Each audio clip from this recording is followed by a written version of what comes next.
বৃদ্ধিতে উৎসাহ যোগাবে এবং সরকারি খাতের কর্মক্ষমতা আরো বাড়াবে। দ্বিতীয়টি হলো পরিবার সহায়তা ভাতা, যা পরিবারের উপর আর্থিক চাপ কমাতে বিশেষভাবে সাহায্য করবে।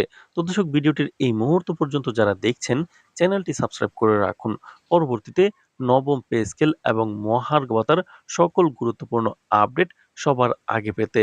তো দর্শক, যেটা বলছিলাম, কর্মদক্ষতা ভাতা এবং পরিবার সহায়তা ভাতা, এই দুটি ভাতা কিন্তু যুক্ত হচ্ছে নবম পে স্কেলে। তো দর্শক, অর্থনৈতিক বিশ্লেষকরা মনে করছেন এই পদক্ষেপ শুধু সরকারি খাতের চাকরিজীবীদের জন্য নয়, সামগ্রিকভাবে দেশের অর্থনীতিতেও ইতিবাচক প্রভাব ফেলবে। তারা বলছেন এটি সরকারি খাতের কর্মীদের আর্থিক নিরাপত্তা ও স্থিতিশীলতা বৃদ্ধি করবে, যা দেশের অর্থনৈতিক চিত্রকে আরো মজবুত করবে।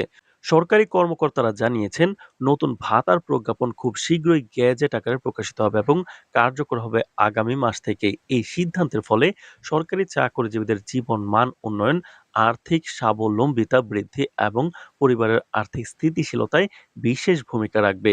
দেশব্যাপী সরকারি অফিসগুলোতে ইতিমধ্যেই খুশির ঢেউ ছড়িয়ে পড়েছে এবং কর্মীরা নতুন ভাতার কার্যকারিতা নিয়ে উদ্দীপ্ত ও প্রত্যাশাময়। বিশেষজ্ঞরা মনে করছেন এটি সরকারি খাতের জন্য এক যুগান্তকারী পদক্ষেপ, যা দীর্ঘমেয়াদী অর্থনৈতিক নিরাপত্তা, উন্নত কর্মপরিবেশ এবং প্রগতিশীল বেতন কাঠামোর দিকে এক সুদূর প্রসারী ধাপ হিসেবে গণ্য করা হচ্ছে।